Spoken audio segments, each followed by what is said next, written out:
अस्सलाम वालेकुम, मैं मरियम हमीद हूँ और मेरा ताल्लुक़ लाहौर से है। I am an exponential coach and which means a deeper dive to your personal development, जो कि हम जानते हैं कि पर्सनल डेवलपमेंट का एक बहुत अहम हिस्सा है पर्सनल केयर का।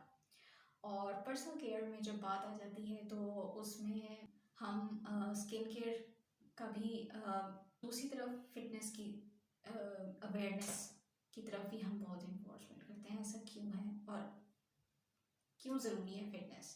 तो आइए ज़रा इस पे बात करते हैं। मैं बेहद अप्रिशिएट करना चाहूँगी टू बी फिट पाकिस्तान को कि वो स्पेशली वेमेन के लिए ये एक अवेयरनेस कैंपेन चला रही हैं फॉर फिटनेस एंड ये भी दिखा रहे हैं कि बहुत सी वेमेन इस फील्ड में ऑलरेडी आपको गाइड करने के लिए मौजूद हैं। तो मैं ज़रा सा ट्रांसफॉर्मेशनल साइड की तरफ ट्रेनिंग देती हूँ और उसमें मैं रिकमेंड करती हूँ अपने क्लाइंट्स को और स्टूडेंट्स को कि वो अपनी फ़िटनेस का ज़रूर ख्याल रखें। अब इसमें मैं सिखाती हूँ फिटनेस तो बहुत ही ज़रा गहराई में चीज़ों को लेके चलती हूँ और बात मैं वहीं से शुरू करूँगी कि आपने सुना होगी टर्म और ये फ्रेज सुना होगा कि you you are what you eat. बहुत बड़ी फूड फिलॉसफी है और फूड से मैंने क्यों स्टार्ट किया है ये आपको मैं थोड़ी देर तक आपको खुद ही अंदाज़ा हो जाएगा।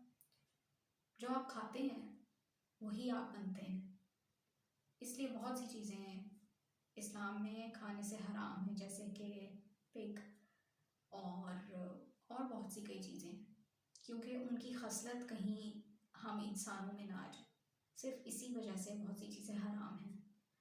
और जब बात फूड एंड न्यूट्रिशन की आती है, हमें बहुत सी चीज़ें जो इस टाइम मिल रही हैं दुकानों में, और स्पेशली मैं बात करना चाहूँगी फ़ास्ट फूड की, तो बहुत ज़्यादा लोग जो है ना बहुत फ़ास्ट फूड खाते हैं, बहुत फ़ास्ट फूड खाते हैं और जिसके असरात ये हैं कि उनको रिज़ल्ट्स भी बहुत जल्दी चाहिए हर चीज़ के, और बेसब्री का आलम है, एक बेसब्री का आलम है।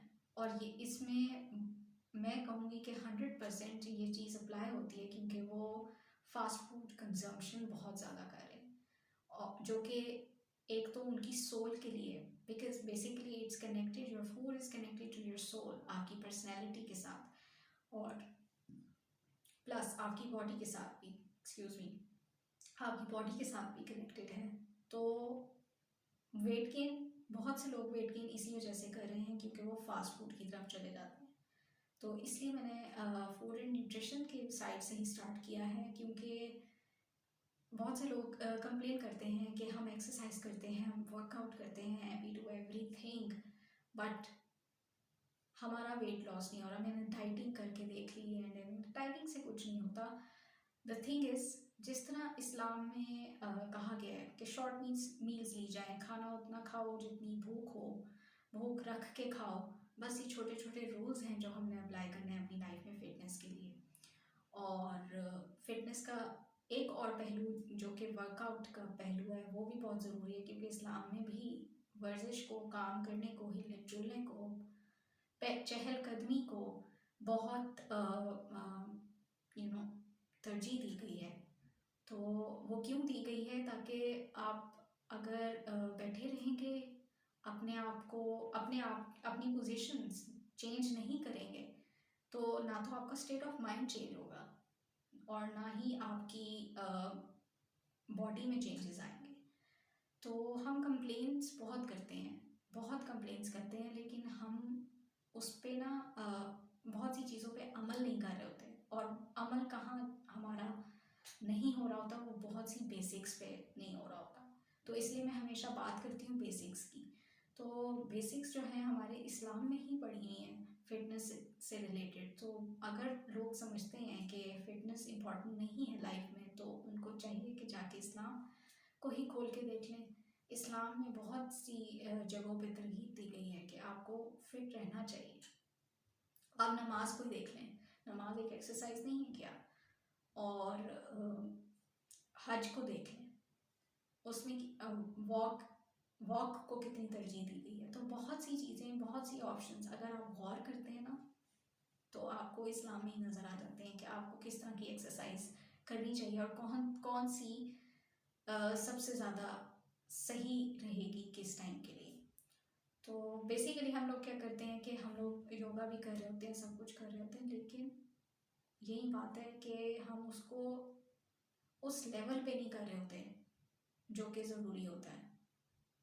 तो उस लेवल पे जाने के लिए बेहतर ये है कि आप बेशक अपने आंसर्स इस्लाम से ढूंढें, और यही चीज़ मैं एम्पावर करती हूँ अपने क्लाइंट्स में, और बेसिकली मैं इसी तरह ही गाइड करती हूँ अपने क्लाइंट्स को और अपने स्टूडेंट्स को कि स्टिक टू योर बेसिक्स।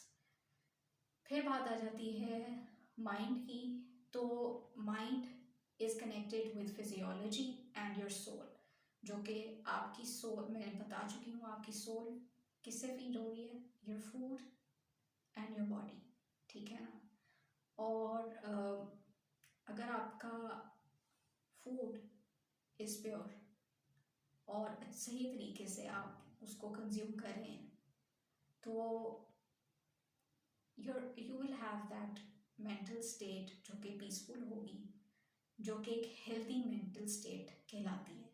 अगर आपको एक हेल्दी मेंटल स्टेट चाहिए तो उसके लिए फिजियोलॉजी भी इम्पॉर्टेंट है। फिजियोलॉजी एक अलग साइंस है जिसमें हम बात करते हैं कि चेंज, बेसिकली उसमें यही बात की जाती है कि if you change the state of your if you change the state of your physical state, you change your mental state। और ऐसा इस्लाम में जब आप देखते हैं तो इस्लाम में कहाँ लिखा है ऐसा? फॉर एग्जाम्पल गुस्से के टाइम इस्लाम में बहुत दो अहम हल बताए गए हैं। पहला हल क्या है कि पानी पी लें, और पानी पीने का भी तरीका है, उसको उसी तरीके से पिए, उसमें भी फिटनेस है। क्योंकि बहुत से लोग और बहुत से फिटनेस कोचेस आपको कहते हैं कि drink water but plenty of water, but water पीने का भी एक तरीका है, पानी पीने का भी एक तरीका है जो इस्लाम में बताया गया, उसके मुताबिक पिएंगे तो वाटर फैट जो आपका डेवलप हो जाता है ना, वो भी खुद ही बर्न हो जाएगा। तो एक तो ये पहलू हो गया। और दूसरी चीज़ है कि जब गुस्सा आ रहा हो तो अगर बैठे हुए हो तो खड़े हो जाओ, खड़े हुए हो तो बैठ जाओ, बैठे हुए तो लेट जाओ। तो बात ये हुई बात है फिजियोलॉजी की। जो बातें आज मगरिब कर रही है ना, वो बहुत पहले हल जो है इस्लाम हमें बता चुका है, मगर सिर्फ ज़रा सी सोचने की और ज़रा सी फिक्र करने की ज़रूरत है। थोड़ा सा गौर करें, आपको आपके सवालात के जवाब मिल जाएंगे। और सिर्फ यही अवेयरनेस मैं देना चाहती थी। Thank you so much to be fit Pakistan again for having me up here. मुझे बहुत खुशी होती है जब मैं अपने पाकिस्तानियों के लिए पाकिस्तानी प्लेटफॉर्म पे आके उनको कुछ उनके लिए कुछ कंट्रीब्यूट कर सकूँ। Thank you so much.